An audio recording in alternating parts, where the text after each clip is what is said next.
Welcome to Unit 1 and Section 1.1 of Marketing. We're going to delve into what the heck is marketing, and we're going to start by defining it. So in our notes, every time that you see a purple word like this, that's actually going to be one of our key terms or our vocab words throughout the unit. And so those are ones we really want to pay attention to. Like I said, Section 1.1 is all about defining marketing. So here's our question. What is marketing? In order to answer that question, we're actually going to take a look at this Marketing 1.1 Poplet assignment. And so what I've done here is I've posted an article that is titled Get Into Marketing, and then there's this introduction to marketing video. I'd like you to watch both of those and then create a poplet, which is basically a word web that visually represents to you what marketing is based on what you read and what you took out of the video. Once you have your poplet, you can take a screenshot of that poplet if you are using the online version of the notes. And if you don't have the online version of the notes, I would just draw your poplet or draw your word web right in here. So here's just a brief breakdown of what I took out of the article and out of the movie into defining marketing. So in my black little squares, you'll see that I have marketing is essentially how we communicate, deliver, and create value for our target customer or our target market. Essentially, what we're doing is we are matching the customer's needs with what they want. And we're going to focus on this in 4 different areas. It's the biggest thing in marketing. It's called the 4 Ps. Just wait for this awesome Lady Gaga video. But we've got price, which is in my green boxes in the left-hand corner. And that's what you would pay for an item. And the article in the video talked about pricing distribution. Then we've got place, which is where you would buy something or where you would locate your business. And that's in my blue box. We've got the actual product, the thing or the service we're going to try to sell or try to market in the orange box. And the final P is promotion. And these are tools or messages that we use to try to target the consumer to get them to buy our product or our service. And there are lots of different types of promotions: social media, public relations, sales promotions, and advertising. As we go through our course, we're going to be breaking down each of the 4 Ps in depth. So now that we have a basic overview of what the heck marketing is, I have a couple different terms related to types of businesses and marketing that we're going to go over. So in your notes, I've got this little graph in the 4 squares. On the top 2 squares, we're going to give the definition. And then the bottom 2 squares, we're going to think of examples of real life businesses or companies or perhaps actual marketing campaigns that we can use to demonstrate this. So the first 2 terms I have here are domestic versus global. So when we're talking about a domestic company, that is a company that is within the United States or within wherever your home country would be. So if I lived in Canada, a domestic company would be a company that is centered in Canada. So some examples for us right now in the United States would be My Pillow. That's actually Minnesota. It's too bad, we missed out on the state fair because you could have gotten your free My Pillow. But My Pillow is an example of within the US. It's produced here and manufactured here, and especially in Minnesota. Another good one is Nordic Ware. And again, that's another Minnesota company. It's a baking ware company if you're like, what the heck is this?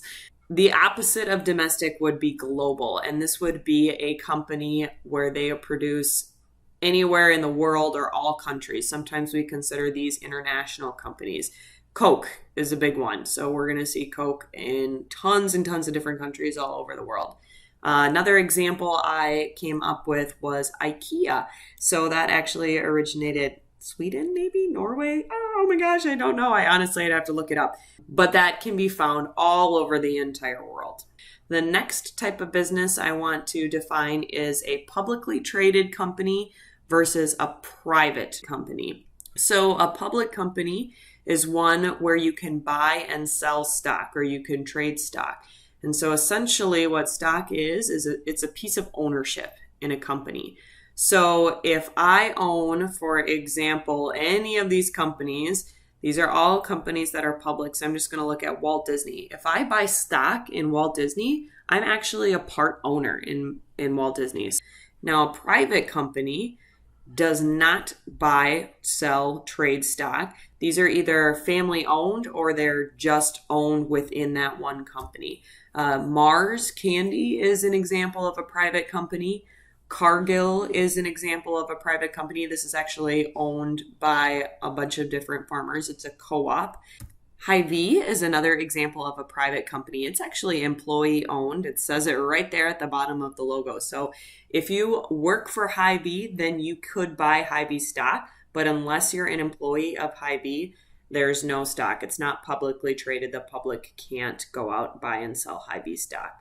And then another example would be Menards. And again, I believe Menards is either family owned or it's owned by their employees. If you are wanting to know, hey, is this company a publicly traded company or is it a private company? You're wanting to go out and buy stock. One thing you can do is honestly just search the company and then search up stock. And if you get an actual stock quote, that's usually means that they're a publicly traded company.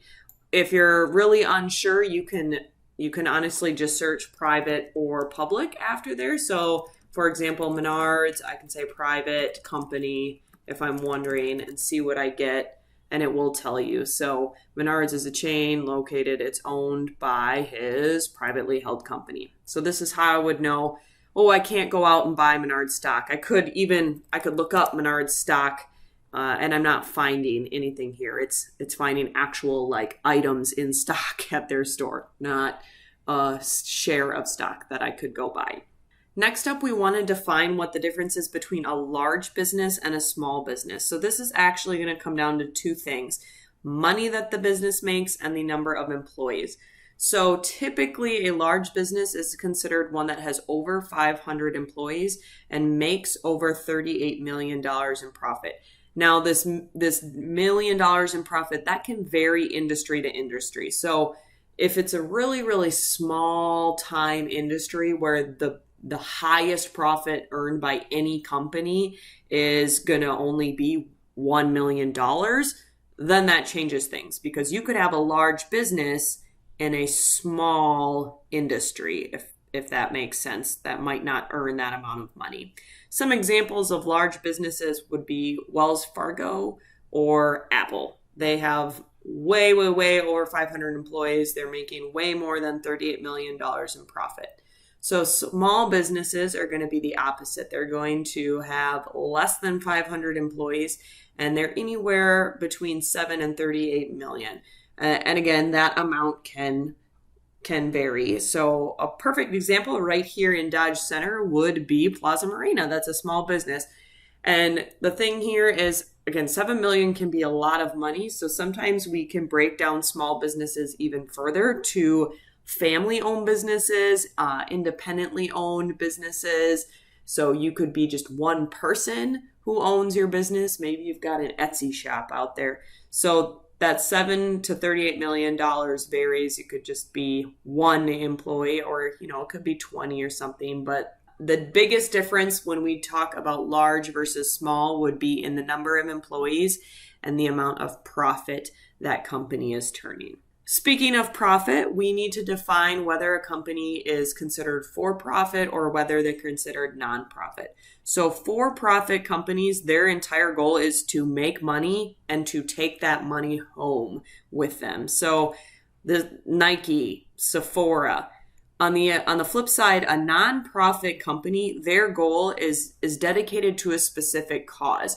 Any money that they would make isn't actually sent home with people as a profit. It's reinvested into that company or reinvested into their cause. They're using the money they make and they're using that to support change or whatever their cause is. So for example, the YMCA, you might pay fees to go to classes at the YMCA, and of course they pay their teachers at their classes or their workers, but those class fees that you're paying, that's going towards, hey, we're going to offer this class, or we're going to offer this after school activity, or we're going to use it to pay our workers, and we're going to use it to make our community better.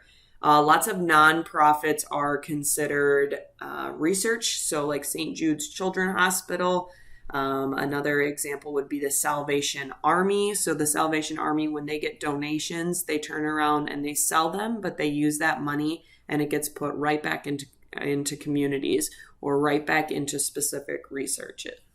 Next up, we've got what's considered B2C, which is business to consumer, or a B2B, business to business.